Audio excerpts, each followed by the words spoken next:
God has directed my life before through random moments.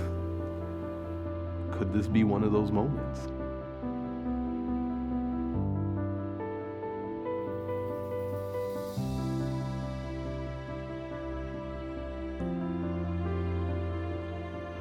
The chaplain at our local academy was looking for pastors who would be willing to come in and teach a unit to the seniors on what they called sticky faith, right?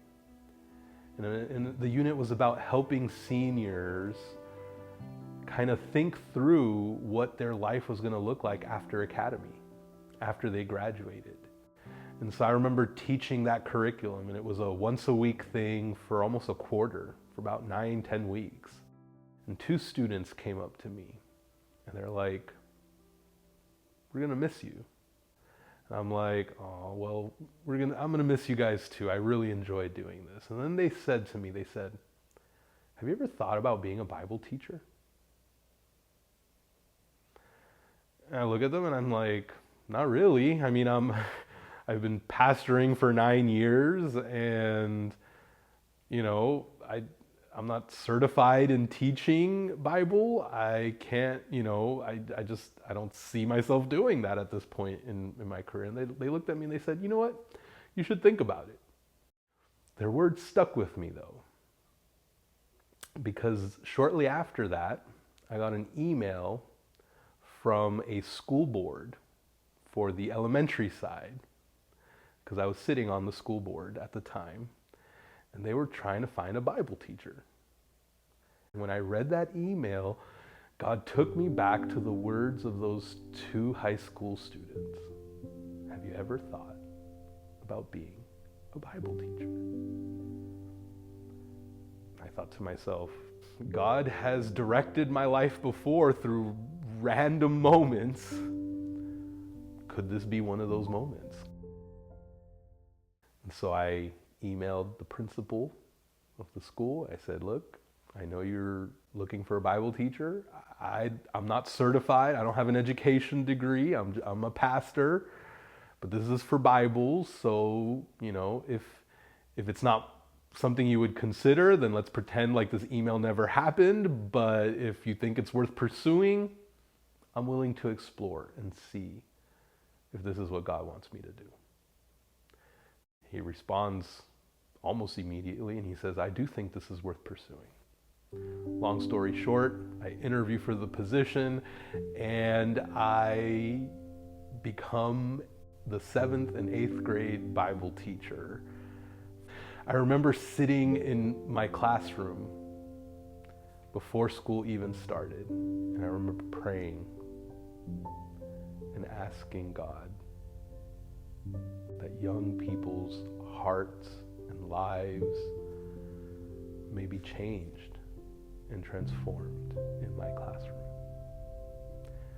And so I started my teaching career, teaching Bible to 7th and 8th grade students.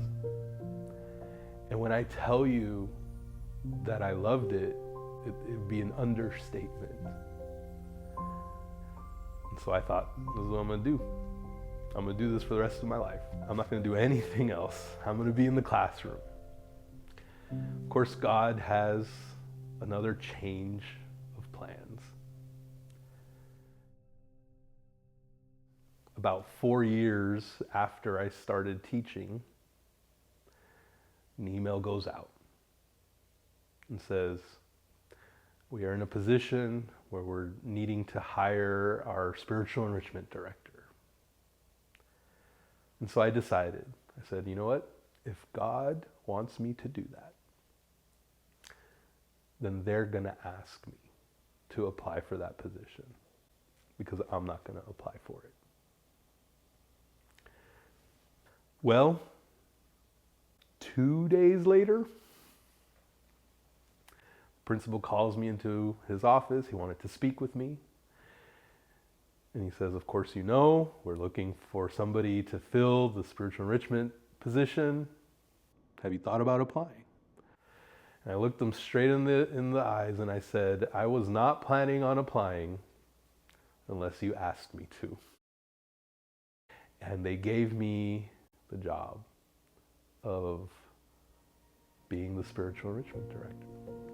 And I created this class, this elective class called Spiritual Leadership, where students choose to be a part of campus ministries. And during that class, we teach them principles of spiritual leadership, but we connect that with practical opportunities for them to be upfront, in front of their classmates, in front of their friends, putting on ministry programs and doing ministry for the other students on campus. And when I tell you that in the 2 years that I've been doing this job, that God has changed the culture of our campus, it's extraordinary to see young people ministering to young people. I can only take 30 students into my spiritual leadership program, and every year we have close to 100 students wanting to be a part of it. Because now students see what it's like to follow Jesus. As I think about my story and how God has led and guided me in my life to places that I never thought I would ever be or end up, I can't help but think about the stories that God wants to write in other people's lives, if only they would walk through the doors that God is opening for them.